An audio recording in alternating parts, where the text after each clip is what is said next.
Hello friends, welcome to my channel. நம்ம இன்றைக்கி குளு குளு நொங்கு ஜூஸ் செய்ய போகிறோம். இந்த வெயிலுக்கு நல்ல ஹெல்த்தியானது. எப்படி செய்யலாம்னு பார்க்கலாம் வாங்க. அதுக்கு வந்து நான் ஒரு 10 நொங்கு எடுத்திருக்கேன். 10மே வந்து ஒரு மீடியம் சைஸ் நொங்கு, ரொம்ப முத்தல் இல்லாமல் ரொம்ப பிஞ்சு இல்லாமல் மீடியம் சைஸில் இருக்க நொங்கு. இதை வந்து நீங்கள் கையால் உரிக்காமல் இதுமாரி பீலர் வச்சு உரிச்சிங்கன்னா உங்களுக்கு ஈஸியாக பீல் ஆகும். இதுமாதிரி ட்ரை பண்ணி பாருங்கள். ஆனால் ரொம்ப நொங்கு கழுத்தம் கொடுக்காமல் லெவலாக கையில் வச்சுட்டு பிக்கணும். அப்போ தான் வந்து ஈவனாக பிய்யும். இது மாதிரி பிஞ்சு எடுத்து வச்சுருங்க. நெக்ஸ்ட் வந்து ஒரு தட்டில் வந்து இந்தமாதிரி நொங்கு வந்து 10 எடுத்து வச்சுருங்க. நான் வந்து 10 நொங்கு எடுத்துக்கிட்டேன். நெக்ஸ்ட் வந்து ஒரு மிக்ஸி ஜார் எடுத்துங்க. மிக்ஸி ஜாரில் நம்ம கட் பண்ணி வச்சுருக்க நொங்கை போடுங்க. நொங்கை 10யும் போட்டுட்டு அதுக்கப்புறம் வந்து அதில் வந்து சர்க்கரை சேர்த்துக்குங்க. சர்க்கரை வந்து உங்களோட இனிப்புக்கு தகுந்த மாதிரி தான். நான் வந்து 2 டேபிள் ஸ்பூன் வந்து சர்க்கரை சேர்த்துக்கிறேன். ஓகேவா? சின்ன ஜாராக இருந்தால் நீங்கள் நொங்கை வந்து பிரித்து போட்டுக்கலாம்.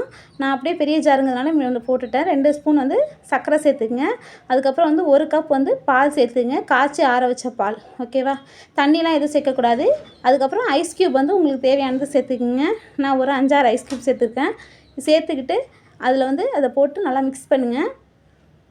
இந்த அளவுக்கு மிக்ஸ் பண்ணி எடுத்துக்கோங்க. ஓகேவா? மிக்சரில் நல்லா சூப்பராக இருக்கும். அதை வந்து ஒரு பிளாக் ஜாருக்கு மாற்றி சர்வ் பண்ணுங்கள். நல்லா விரும்பி சாப்பிடுவாங்க எல்லோரும். நம்ம சேனலை மொதல் பார்த்தீங்கன்னா லைக் பண்ணுங்கள், ஷேர் பண்ணுங்கள், சப்ஸ்கிரைப் பண்ணுங்கள், கொஞ்சம் சப்போர்ட் பண்ணுங்கள். தேங்க்யூ ஸோ மச் ஃபார் வாட்சிங்.